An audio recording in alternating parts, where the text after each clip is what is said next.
മാന്യ ശ്രോതാക്കൾക്ക് നിയമപാഠത്തിലേക്ക് വീണ്ടും സ്വാഗതം. ഞാൻ അഡ്വക്കേറ്റ് CR ജയകുമാർ. നിങ്ങൾ കേട്ടുകൊണ്ടിരിക്കുന്നത് റേഡിയോ ബെൻസിഗർ 107.8. നിയമപാഠത്തിൽ നമ്മളുടെ പരിസ്ഥിതിയെക്കുറിച്ചാണ് നമ്മൾ സംസാരിച്ചു കൊണ്ടിരിക്കുന്നത്. നമ്മളുടെ ചുറ്റുപാടുകളെക്കുറിച്ചാണ് സംസാരിച്ചു കൊണ്ടിരിക്കുന്നത്. നാം നിലനിൽക്കണമെങ്കിൽ, നമ്മളുടെ ഭാവി തലമുറ നിലനിൽക്കണമെങ്കിൽ നമുക്ക് നമ്മുടെ ചുറ്റുപാടുകളെ സംരക്ഷിച്ചേ മതിയാവൂ.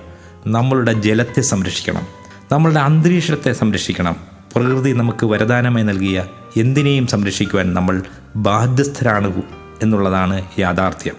പരിസ്ഥിതിയുടെ അവിഭാജ്യ ഘടകമായ ജലത്തെ മലിനീകരിക്കുന്നത് പൂർണ്ണമായും തടയുക എന്നതാണ് 1974 ജലനിയമത്തിൻ്റെ മുഖ്യ ലക്ഷ്യം. ഈ ലക്ഷ്യം കൈവരിക്കാനായി ബഹുമുഖ മാർഗങ്ങളും മലിനീകരണം തടയുന്നതിനായി പ്രവർത്തിക്കുവാൻ പരിസ്ഥിതി മേഖലയിൽ പ്രാവീണ്യം സിദ്ധിച്ചവരെ ഉൾപ്പെടുത്തിക്കൊണ്ട് മലിനീകരണ നിയന്ത്രണ ബോർഡുകൾ എന്ന സംവിധാനവും ജലനിയമത്തിൽ രൂപകൽപ്പന നടത്തിയിട്ടുണ്ട്. മലിനീകരണ നിയന്ത്രണ ബോർഡുകൾക്ക് വിപുലമായ അധികാരവും നൽകി. ഇന്ത്യൻ ഭരണഘടനയുടെ 51(a)(g) അനുച്ഛേദ പ്രകാരം പരിസ്ഥിതി സംരക്ഷിക്കേണ്ടതും പരിപോഷിക്കേണ്ടതും ഓരോ ഇന്ത്യൻ പൗരൻ്റെയും മൗലിക കടമയാണ്.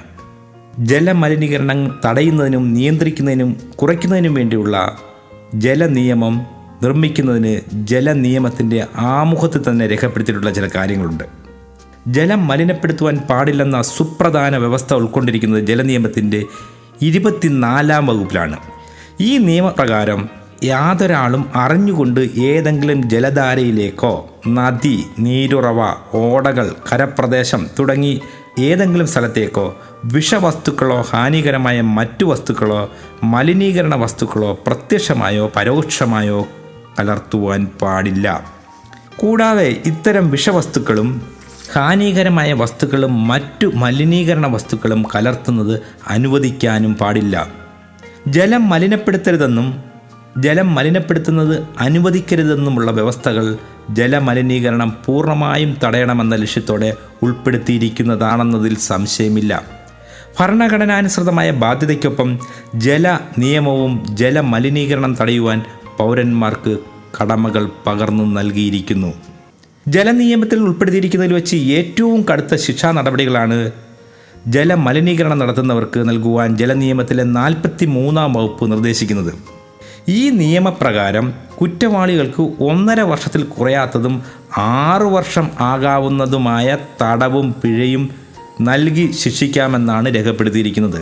കൂടാതെ ഇതേ കുറ്റം 2ാം തവണയോ തുടർന്നോ ആവർത്തിക്കുമ്പോൾ വർദ്ധിച്ച ശിക്ഷകൾ നൽകണമെന്ന് ജലനിയമത്തിൻ്റെ 45-ാം വകുപ്പിൽ നിഷ്കർഷിച്ചിട്ടുണ്ട്. ഇവിടെ ശിക്ഷാ നടപടികൾ 2 വർഷം കുറയാത്തതും 7 വർഷം ആകാവുന്നതുമായ ജയിൽ ശിക്ഷയും ഒപ്പം പിഴയും ഈടാക്കി നൽകണമെന്നാണ് രേഖപ്പെടുത്തിയിരിക്കുന്നത്. ജലമലിനീകരണം തടയുവാനും നിയന്ത്രിക്കുവാനുമായി ജലനിയമം അധികാരപ്പെടുത്തിയിരിക്കുന്ന സ്ഥാപനങ്ങളാണ് മലിനീകരണ നിയന്ത്രണ ബോർഡുകൾ. മലിനീകരണം തടയുവാൻ വേണ്ട നടപടികൾ എടുക്കുവാൻ മലിനീകരണ നിയന്ത്രണ ബോർഡിന് അധികാരമുണ്ട്. ജലനിയമത്തിലെ 2-ാം അധ്യായത്തിലാണ് മലിനീകരണ നിയന്ത്രണ ബോർഡുകളെക്കുറിച്ച് പ്രതിപാദിക്കുന്നത്. കേന്ദ്ര മലിനീകരണ നിയന്ത്രണ ബോർഡ്, സംസ്ഥാന മലിനീകരണ നിയന്ത്രണ ബോർഡ് എന്ന് 2 തരത്തിലുള്ള ബോർഡുകളാണ് പ്രവർത്തിച്ചു കൊണ്ടിരിക്കുന്നത്. ജലനിയമത്തിൻ്റെ 3-ാം വകുപ്പ് അനുസരിച്ചാണ് കേന്ദ്ര മലിനീകരണ ബോർഡുകൾ നിലവിൽ വന്നിരിക്കുന്നത്. കേന്ദ്ര മലിനീകരണ നിയന്ത്രണ ബോർഡുകളിലേക്കുള്ള അംഗങ്ങളെ നിയമിക്കുന്നത് കേന്ദ്ര ഗവൺമെൻറ്റാണ്.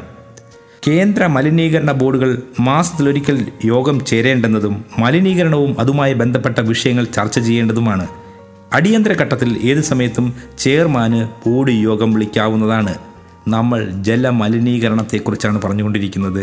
ജലമലിനീകരണം നടത്തിയാൽ ഉണ്ടായേക്കാവുന്ന ശിക്ഷകളെക്കുറിച്ചാണ് സംസാരിച്ചുകൊണ്ടിരിക്കുന്നത്. ജലമലിനീകരണം നിയന്ത്രിക്കുന്ന വിവിധ സംവിധാനങ്ങളെക്കുറിച്ചാണ് സംസാരിച്ചുകൊണ്ടിരിക്കുന്നത്.